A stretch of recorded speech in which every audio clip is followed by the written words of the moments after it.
Question number first देखिए क्या दे रखा है। यदि एक लेंस हवा में अभिसारी लेंस और पानी में अपसारी लेंस की तरह व्यवहार करता है तो इसका अपवर्तनांक क्या होगा। यानी आपको एक ऐसा लेंस दे रखा है जिसको अगर मैं एयर में रखता हूं तो वो तो एक कॉन्वेक्स लेंस की तरह काम कर रहा, कन्वर्जिंग लेंस की तरह। और अगर पानी में रखूं जिसका रिफ्रैक्टिव इंडेक्स 1.33 होता है, उसमें रखें तो ये अपसारी यानी कॉनकेव लेंस की तरह काम करता है। यानी एक ही लेंस जिसका नेचर अलग अलग रिफ्रैक्टिव इंडेक्स म्यू होने पर चेंज हो जाता है। तो आपसे पूछा गया है कि वो जो लेंस है इसका रिफ्रैक्टिव इंडेक्स कितना होगा। दोस्तों आप लोगों को कॉन्सेप्ट बता रखा है, अच्छी तरीके से ध्यान से सुने। कॉन्सेप्ट में आपको ये कहा है, सबसे पहले कह रहा है कि एयर में रख दिया। मान लो ये मेरे पास में जो लेंस है इसका रिफ्रैक्टिव इंडेक्स में म्यू मान लेता हूं। अगर इसे मैं एयर में रखता हूं जिसका म्यू आपके पास में होता है 1, इसमें रखें तो ये कॉन्वेक्स लेंस की तरह काम कर रहा है, यानी एक अभिसारी लेंस की तरह, कन्वर्जिंग लेंस, अभिसारी लेंस की तरह काम कर रहा है। ठीक है, जिसमें इसकी फोकल लेंथ जो है वो प्लस आएगी और पावर जो है क्या होगी, प्लस होगी। अब अगर मान लिया कि बाहर का रिफ्रैक्टिव इंडेक्स मैं अगर ज्यादा कर देता हूं तो इसका नेचर चेंज होगा। यानी आपसे कह रहा है इसी लेंस को अगर बाहर में वाटर में डिप कर देता हूं, 1.33 है, इस लेंस का रिफ्रैक्टिव इंडेक्स म्यू है, तो इसका नेचर चेंज होकर ये अपसारी बन जाता है, ये डाइवर्जिंग बन जाता है, अपसारी लेंस यानी कॉनकेव, जिसका फोकल लेंथ आपके पास माइनस है और पावर जो आपके पास माइनस होगी। आपको कॉन्सेप्ट बता रखा है, अगर बाहर सराउंडिंग, बाहर का रिफ्रैक्टिव इंडेक्स म्यू ज्यादा है तो लेंस का रिफ्रैक्टिव इंडेक्स कम है तो ये नेचर बदल जाएगा। अब देखिए बाहर जो माध्यम है वो तो विरल हो गया, अंदर का माध्यम जो है वो सघन हो गया। इसका मतलब जैसा लेंस है वैसा है। इसका मतलब यह हुआ कि लेंस का जो म्यू है वो 1 से तो ज्यादा है, इसको डेंसर कह दिया। जैसे ही मैंने बाहर का रिफ्रैक्टिव इंडेक्स बढ़ा दिया, यानी बाहर मेरे पास में सघन बन गया और अंदर जो है वो विरल बन गया, तो इसका नेचर बदल गया। इसका मतलब यह है इस लेंस का रिफ्रैक्टिव इंडेक्स वाटर से कम होगा तो म्यू की वैल्यू जो है वो लेस देन होगी 1.33। अब दोनों केसेस को इकट्ठा कीजिए। लेंस का रिफ्रैक्टिव इंडेक्स 1 से तो बड़ा है परंतु 1.33 के छोटा है, तो इसका मतलब 1 और 1.33 के बीच में इसका रिफ्रैक्टिव इंडेक्स होगा म्यू ग्रेटर देन 1 बस लेस देन 1.33। ऐसा ऑप्शन जो है उसको ढूंढ लेते हैं। पहला कह रहा है कि 1.33 के बराबर नहीं, दूसरा कह रहा है 1.33 से छोटा है, आधा सही है ये। ग्रेटर देन 1.33 बिल्कुल गलत है, less than 1.33 but greater than 1। ये आपके पास में करेक्ट आंसर होगा first question. Question number second देखिए क्या दे रखा है आपको। एक उत्तल लेंस, कॉन्वेक्स लेंस जिसकी फोकल लेंथ है 20 सेंटीमीटर और एक अपसारी लेंस यानी कॉनकेव लेंस जिसकी शक्ति दे रखी है पावर 6.5 डायोप्टर। तो इसके संयोजन की तुल्य शक्ति वो फोकस लंबाई क्या होगी, यानी कॉम्बिनेशन ऑफ लेंस की बात कर रहा है। तो देखिए दो टाइप के लेंस है। पहला लेंस है आपके पास कॉन्वेक्स लेंस, तो मैं ये कह सकता हूं कि पहला लेंस ये हो गया। इसमें आपको एफ की वैल्यू दे रखी है, ये हमारे पास में है 20 सेंटीमीटर और आपको पता है कॉन्वेक्स में प्लस होता है।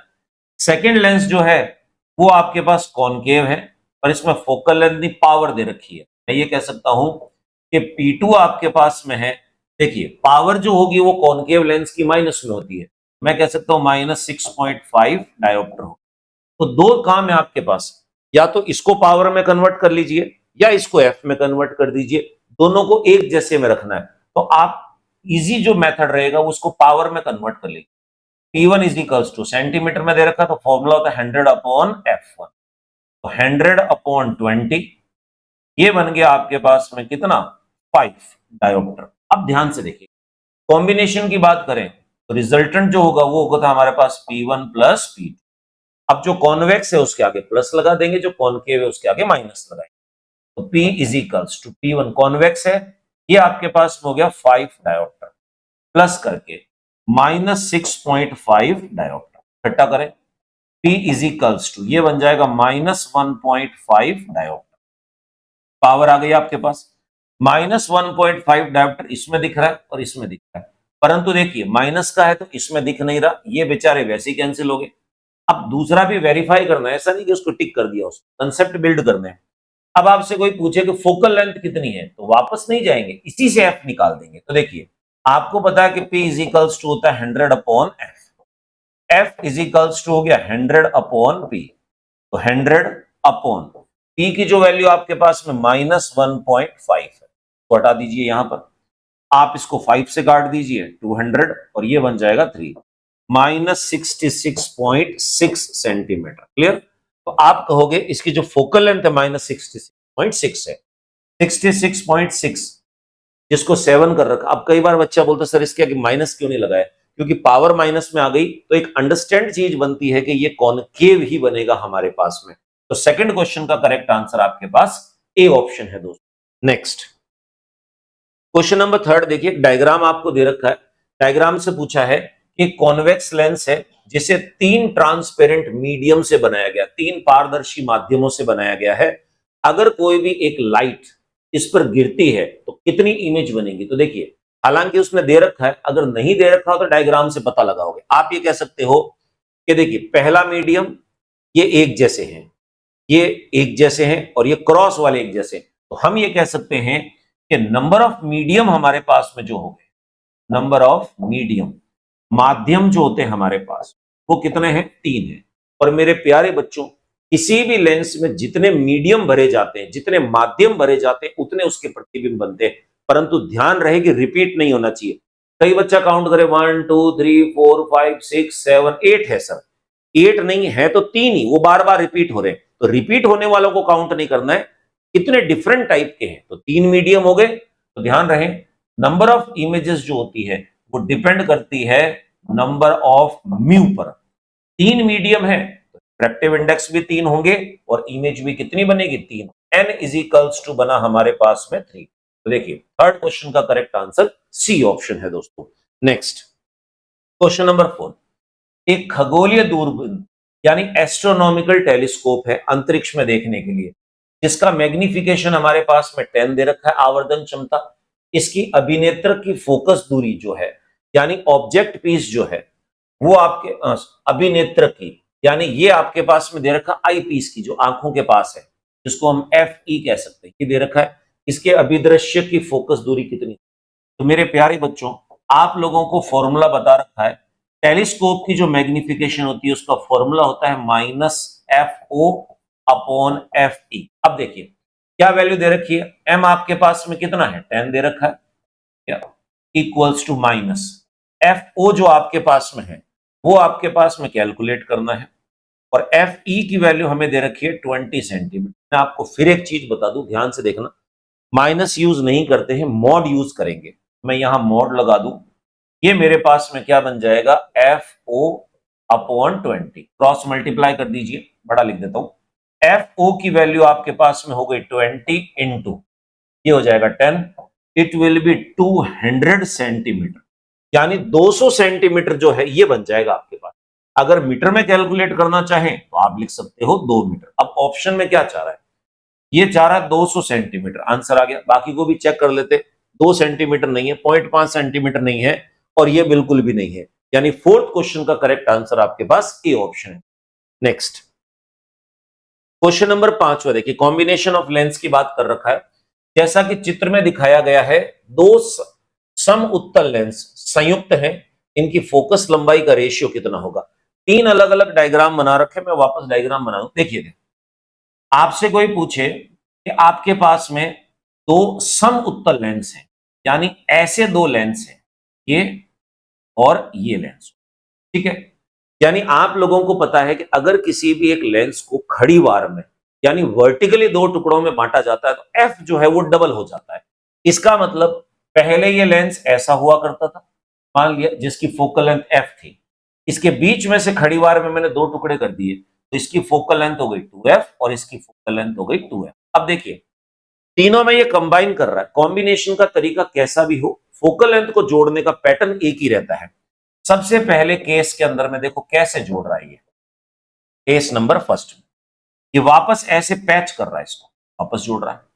तो आप कहोगे sir 1 upon f is equals to 1 upon F1 plus 1 upon F2, मैं इसको F डैश बोल, ये क्या बन जाएगा 1 upon 2F plus 1/2f is equals to 2/2f cancel out हुआ। आपके पास में f डैश की वैल्यू जो है वो f आ जाएगी, पहली कंडीशन। सेकंड में, केस नंबर सेकंड में इसको जोड़ने का पैटर्न देखिए कैसे कर दिया। एक को पलट दिया इसने, यानी पहला तो लेंस वैसे ही रखा, दूसरे को इसने पलट के ऐसे कर दिया। तो किसी भी तरीके से जोड़ो, जोड़ने का फॉर्मूला ये रहेगा 1/f डबल डैश की 1/f1 plus 1/f2 1/2f plus 1/2f। जोड़ोगे तो वापस 2/2f आएगा, ये कट जाएगा। तो आप कह सकते हो कि f डबल डैश की वैल्यू भी क्या हुई है, अभी तक दोनों सेम आए। तीसरे पैटर्न में देखिए ऐसे जोड़ दिया इसने, मैं यहां लिख देता हूं case number third. Third pattern में जब ये जोड़ रहा है, आप कहोगे ये एक ऐसे कर दिया इसने और एक ऐसे, ऐसे लग रहा है जैसे दोनों टुकड़े आपस में नाराज हैं। तो आप कहोगे 1/f triple dash 1/f1 plus 1/f2 1/2f plus 1/2f, ये बन जाएगा 2/2f हो गया, कट गया। तो f ट्रिपल डैश ये आपके पास में हुआ f। अब आपसे पूछ रहा है इन तीनों का रेशियो कितना। आप कहोगे सर जब रिजल्ट सेम आया है तो रेशियो 1:1:1 होगा। f dash f double dash f triple dash equals to f ratio f। ये जब कटेंगे 1:1:1 होगा आपके पास। तो देखिए पांचवें क्वेश्चन का करेक्ट आंसर आपके पास डी ऑप्शन होगा दोस्तों। कॉन्सेप्चुअल है, ज्यादा कुछ दिक्कत नहीं इसमें। सिक्स, यदि मनुष्य की ऊंचाई 6 मीटर है तो समतल दर्पण की वो मिनिमम हाइट कितनी होगी जिसमें वो अपना पूरा प्रतिबिंब देख सके। बहुत बेसिक क्वेश्चन है, कॉन्सेप्ट आपको बता रखा है कि दर्पण की जो ऊंचाई होगी, दर्पण की जो न्यूनतम ऊंचाई होगी, न्यूनतम ऊंचाई, मिनिमम हाइट ऑफ मिरर जो आपके पास में हो कैसी होगी, जो भी वस्तु है उसकी हाइट की आधी, वस्तु की ऊंचाई की आधी, ऊंचाई जो है उसका हाफ, यानी जितना ऑब्जेक्ट उसके सामने रखा जाएगा उसकी हाफ हाइट का मिरर चलेगा उसको पूरा दिखाने की। तो हम कह सकते हैं एच डैश जो है h/2 हो जाएगा। 6 मीटर दे रखा, हालांकि बहुत लंबा आदमी है 6 मीटर का, छोटा नहीं है, अपॉन 2, तो ये हो जाएगा आपके पास में 3 मीटर। 3 मीटर कौन सा देख लीजिए, सबसे लास्ट में छुपा के दे रखा है। तो आप कहोगे 6 क्वेश्चन का करेक्ट आंसर हमारे पास डी ऑप्शन है दोस्तों। नेक्स्ट क्वेश्चन नंबर 7 क्या दे रखा, कांच के स्लैब में एक बुलबुला म्यू इतना एक तरफ से देखने पर 5 सेंटीमीटर और दूसरी तरफ से देखने पर 2 सेंटीमीटर दूर दिखाई देता है, तो स्लैब की मोटाई कितनी होगी। मैं डायग्राम बना के समझा देता हूं। ये आपके पास में कोई भी एक स्लैब हो गया, हमें नहीं पता कितनी मोटाई का है इसमें। अब इतना मुझे ये पता है कि इसका जो रिफ्रैक्टिव इंडेक्स है म्यू, वो मेरे पास है 1.5, ठीक है। अब इसमें कोई भी एक बुलबुला बना दिया, ये बबल बना, ये बबल बना, एक व्यक्ति यहां से देख रहा है इसको और दूसरा व्यक्ति जो है इसको यहां से देख। अब देखिए यहां से देखने पर एच आभासी वर्चुअल हाइट जो लग रही है वो लग रही है 5 मीटर की, 5 सेंटीमीटर की, यानी यहां से देखने पे इसको 5 सेंटीमीटर अंदर दिख रहा है और वाकई में 5 सेंटीमीटर नहीं है, डिफरेंट है। यहां से अगर देख रहा है तो एच आभासी जो है आपके पास में वर्चुअल, ये होगा आपके पास में कितना, 2 सेंटीमीटर। वाकई में 2 सेंटीमीटर नहीं है, तो हम कहेंगे है कितना, एक्चुअल हाइट हमारे पास में h1 ये हो गई इसकी, और एक्चुअल हाइट इसकी यहां से ये होगी। अब देखिए दोस्तों, आप लोगों को कंसेप्ट बता रखा है, आप खड़े हो विरल माध्यम, रेयर मीडियम में, और आप देख रहे हो सघन माध्यम, डेंसर मीडियम में। तो विरल माध्यम में खड़े होकर डेंसर मीडियम में, सघन माध्यम में देखते हैं तो वस्तुएं पास दिखती है, वास्तव में उनकी गहराई ज्यादा होती है परंतु आपको क्लोजर देखती है। जैसे आपने देखा होगा कि ग्लास में पानी भर दें और सिक्का डुबो दें तो सिक्का आपको उठा हुआ दिखेगा, जितना गहरा दिख रहा है उससे ज्यादा गहरा है। तो मैं देखिए इन तीनों के बीच में रिलेशन बनाऊं, ऐसे कह सकता हूं कि mu is equals to h1 बड़ा होगा इसमें, h1 अपॉन h आभासी, लिख सकता हूं मैं। सेम तरीके से इसका रिलेशन बनाऊं तो मैं ऐसे कह सकता हूं mu is equals to h2 upon ये होगा H आभासी। क्लियर? अब देखिए, आपको तो इसकी मोटाई निकालनी है जो H1 प्लस H2, तो मैं ये कह सकता हूं कि इसकी जो थिकनेस होगी, मोटाई, वो H1 प्लस H2। मेरे प्यारे बच्चों ध्यान से देखिए, H1 की वैल्यू यहां से निकालूं तो ये तो है 1.5 और ये है 5, तो मैं ये कह सकता हूं 1.5 मल्टीप्लाई 5 प्लस H2 की वैल्यू यहां से निकालूं तो इनको मल्टीप्लाई कर सकते, ये आपके पास है 1.5 इंटू आभासी जो आपके पास में है वो हो गया इसमें 2 सेंटीमीटर। देखिए T is equals to 1.5 common खींच लो, 5 प्लस 2 7 हो जाएगा, 1.5 इंटू 7, मेरे ख्याल से ये 10.5 सेंटीमीटर बनेगा आपके पास। यानी बाहर से देखने पर तो आपको 7 सेंटीमीटर की मोटी दिख रही है, पर वास्तव के अंदर में कितनी है ये 10.5 सेंटीमीटर। 10.5 centimetre, C option. 7वें क्वेश्चन का करेक्ट आंसर सी ऑप्शन है दोस्तों। नेक्स्ट क्वेश्चन नंबर 8 देखिए क्या दे रखा है, एक अवतल दर्पण के सामने इससे 10 सेंटीमीटर की दूरी पर वस्तु को रखने पर वस्तु का 3 गुना प्रतिबिंब बनता है। एम की वैल्यू 3 दे रखी है, साथ में कह रहा है कि इमेज जो बन रही है वो रियल है। इसका मतलब यह है एम की वैल्यू आपके पास में जो होगी वो रियल के पॉइंट ऑफ व्यू से यूज करनी। ठीक है, तो बताइए इसकी फोकस दूरी कितनी है। तो अब देखिए आपको क्वेश्चन में दे क्या रखा है, सबसे पहले हम साइन कन्वेंशन यूज, हमें पता है कि अवतल दर्पण दे रखा है, ये आपके पास ऐसी घटना कब होगी जब आपके पास में ये एफ है और ये हो गया 2 है। वस्तु को अगर मैं इन दोनों के बीच में रखता हूं तो मेरा प्रतिबिंब बनेगा इधर, बड़ा बनेगा, 3 गुना बन रहा है। तो देखिए U की वैल्यू आपके पास में माइनस आएगी, V की वैल्यू आपके पास माइनस आएगी और F की वैल्यू आपके पास में माइनस आएगी। सबसे पहला काम माइनस जो है उसको चेक करना, -30 दे रखा है और -10 चेक करते हैं इसमें। साथ में M की बात कर रहा, M आपको पता है कि आपके पास में जो है वो M की वैल्यू 3 दे रखी। तो दोस्तों देखिए दर्पण फॉर्मूला होता है 1/f equals to 1/v plus 1/u। सोच समझ के सॉल्व करना, गड़बड़ नहीं करनी। F पूछा है इसने तो 1/f के, बच्चा का U दे रखा है मुझे 10 सेंटीमीटर, V नहीं दे रखा, देखो V की वैल्यू अभी लिखते हैं प्लस करके, आपके पास में U की वैल्यू जो है वो 10 सेंटीमीटर, तो माइनस में 10 सेंटीमीटर आएगी। बच्चा का सिर्फ V की वैल्यू कैसे निकाल, मैं ऐसे कह सकता हूं M is equals to V/U करके निकाल सकते हैं। V is equals to M into u होगा, क्रॉस मल्टीप्लाई कर दो। अब U की वैल्यू आपको दे रखी है 10 सेंटीमीटर, तो V आपके पास में 3 इंटू 10 तो 30 सेंटीमीटर होगा, और हमें पता है कि इसका प्रतिबिंब लेफ्ट साइड बन रहा है तो इसकी वैल्यू क्या होगी माइनस, यहां लिखूंगा मैं इसमें -30 सेंटीमीटर। क्लियर, ये बन गया मेरे पास में। अब देखिए दोस्तों 1/f is equals to, LCM ले लो, ये बन जाएगा 30, ये बन गया आपके पास में -1, यहां पर बन गया आपके पास में -3, ये आ जाएगा -4/30।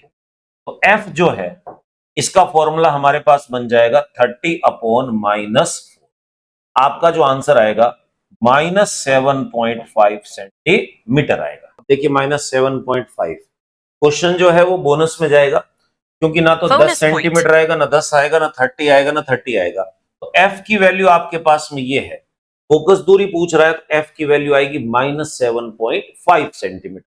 तो आप इसको एज द बोनस की तरह ट्रीट कर सकते हैं।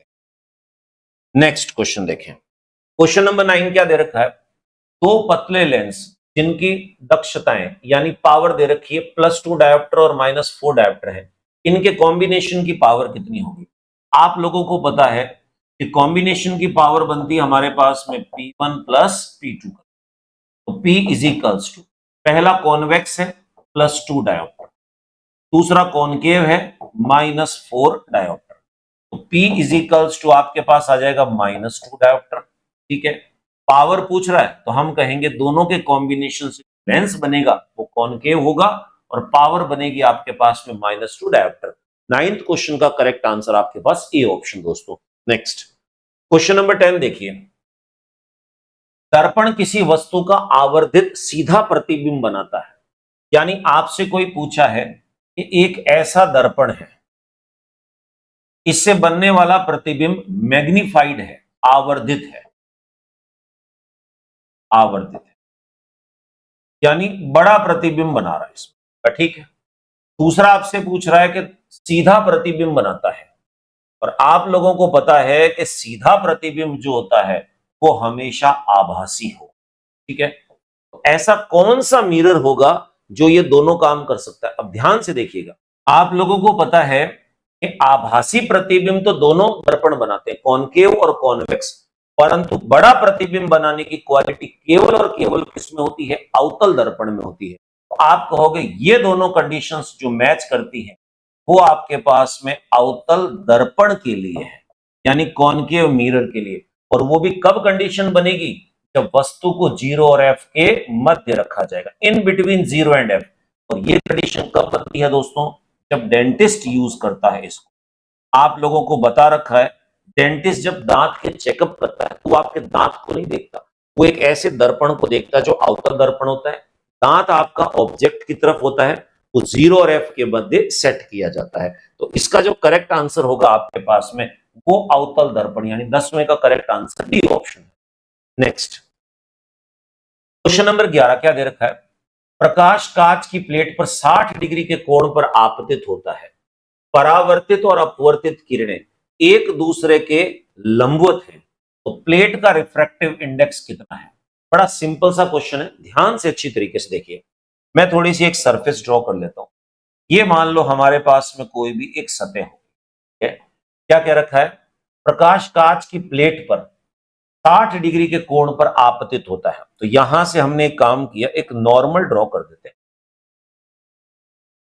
नॉर्मल जिसको हम अभिलंब कहते हैं, डॉटेड कर दूं ताकि इजी गोइंग में आपको दिख जाएगा।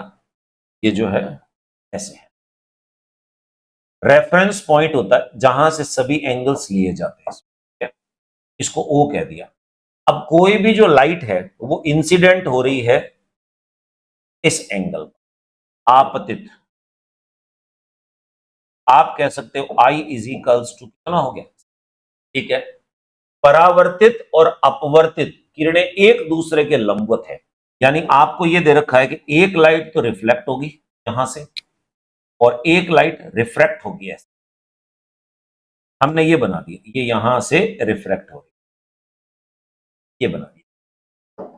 अब ये हो गई आपके पास में परावर्तित, रिफ्लेक्टेड, और ये दोनों एंगल सेम होते हैं। 1704 ईस्वी में न्यूटन ने अपने लॉ ऑफ रिफ्लेक्शन में कहा था ये दोनों एंगल एक दूसरे के इक्वल होंगे। साथ में ये आप लोगों को दे रखा है 90 डिग्री होगा। ये हमारे पास में हो गई अपवर्तित, अपवर्तित। ये आपके पास में एंगल हो गया आर। अब पूछना क्या चाह रहा है, तो बताइए प्लेट का रिफ्रैक्टिव इंडेक्स कितना, म्यू की वैल्यू निकालनी। स्नेल्स लॉ यूज करेंगे सिंपल सा, आई और आर के बीच का रिलेशन निकालने के लिए दोस्तों। अब देखिए ये 60 डिग्री हो गया, ये 90 डिग्री हो गया। अब आपको पता है ये पूरी एक स्ट्रेट लाइन 180 डिग्री होती है। 90 और 60 को ऐड करोगे 150 आएगा, 180 में से माइनस करोगे 30 डिग्री। अब आई की वैल्यू 60 है और आर की वैल्यू 30 डिग्री। स्नेल्स लॉ कहता है mu is equals to sine i upon करके हम लिख सकते हैं sine r. Mu is equals to sine i की वैल्यू आपके पास में हो गई 60 डिग्री, साइन आर की वैल्यू हो गई आपके पास में 30 डिग्री। वैल्यू पुट कर दीजिए, sine 60 √3 upon 2, sine 30 1/2, cancel out हो गया, √3। √3 का मतलब होता है 1.732। तो जिस ग्लास स्लैब की हम बात कर रहे हैं उसका रिफ्रैक्टिव इंडेक्स 1.732 होना चाहिए। देखिए डी ऑप्शन जो आपके पास में इसका करेक्ट आंसर दोस्तों। नेक्स्ट क्वेश्चन नंबर 12 देखिए क्या दे रखा आपको। फोकल लंबाई f, यानी एक आपके पास में f फोकल लेंथ का उत्तल दर्पण दे रखा है, यानी आपको दे रखा है एक कॉन्वेक्स मिरर है जिसकी फोकल लेंथ आपको f दे रखी है, वस्तु के आकार का 1/n प्रतिबिंब बनाता है, यानी इमेज का जो साइज है वो 1/nth साइज है किसका हमारे पास में, ऑब्जेक्ट का। तो दर्पण की वस्तु से दूरी कितनी होगी, यू निकालना है। कॉन्सेप्ट आप लोगों को बता रखा है, ध्यान से देखिए दोस्तों। आप लोगों को पता है कि ये हमारे पास में एक कॉन्वेक्स मिरर है।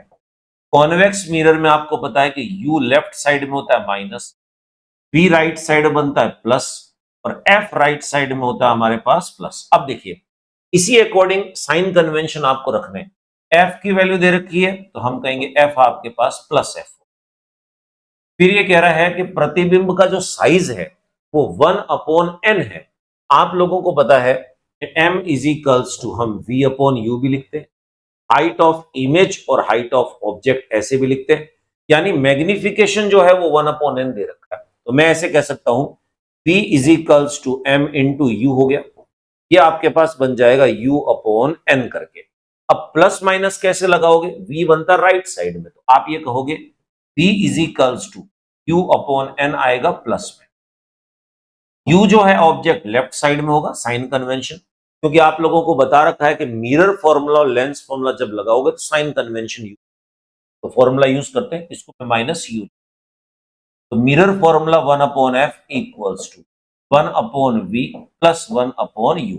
वैल्यू पुट कर दीजिए, आपका आंसर आपके सामने, 1/v ये हो जाएगा u/n प्लस करके 1/-u, n ऊपर शिफ्ट हो जाएगा, 1/f equals to n/u minus 1/u, n minus 1/u हो गया, क्रॉस मल्टीप्लाई, u की वैल्यू आएगी आपके पास में f n माइनस 1।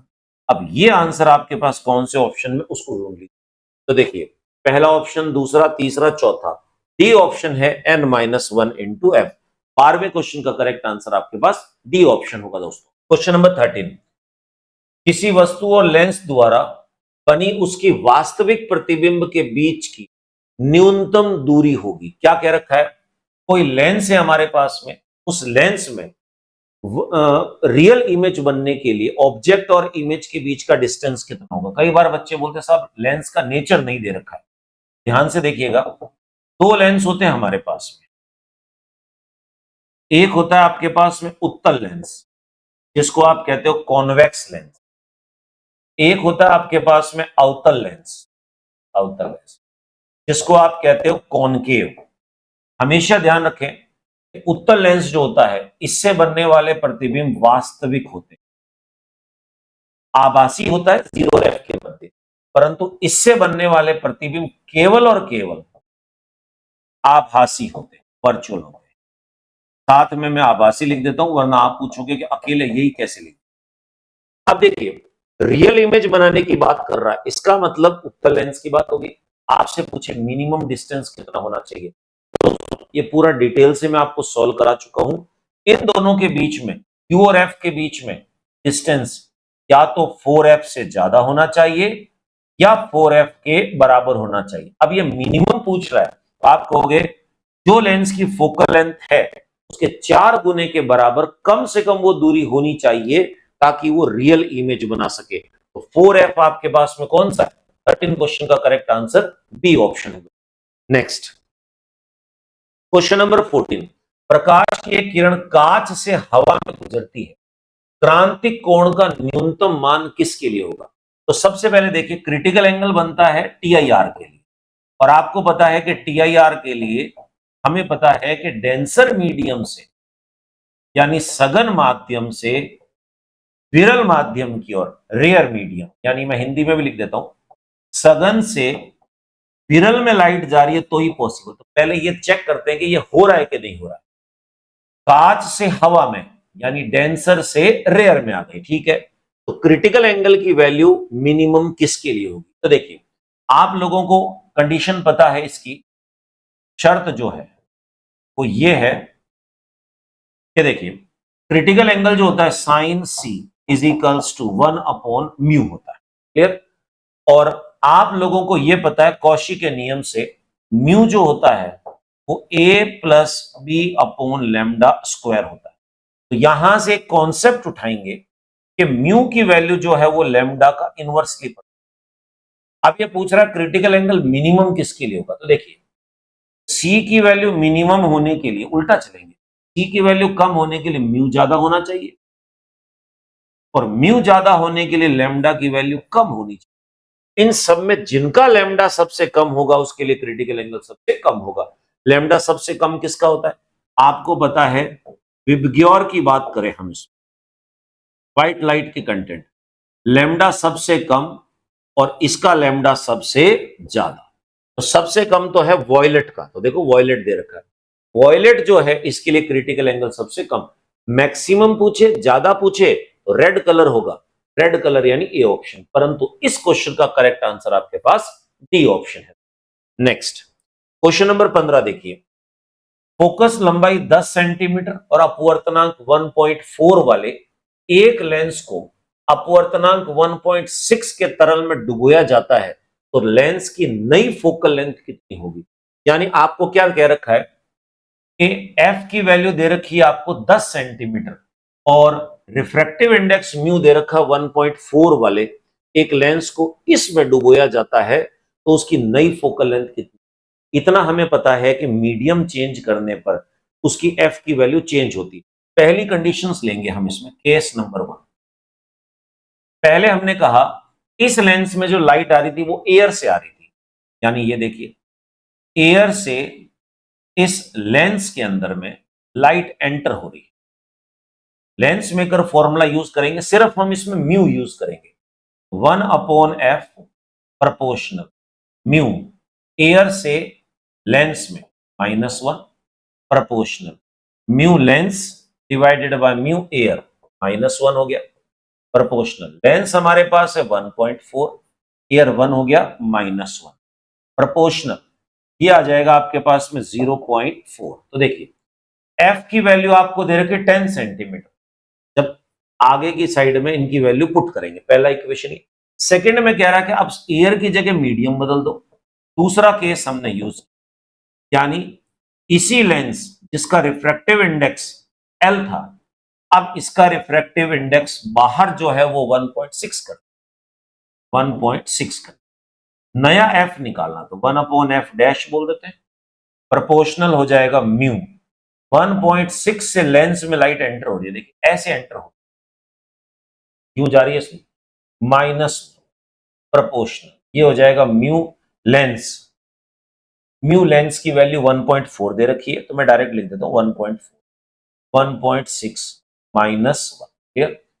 ये इससे कैंसिल आउट हो जाएगा आपके पास में, ये बन जाएगा देखिए माइनस करें 14 में 16 गया -2 डिवाइडेड बाय आपके पास में आ गया 16 आ गया, और ये हो जाएगा प्रोपोर्शनल -1/8 हो गया।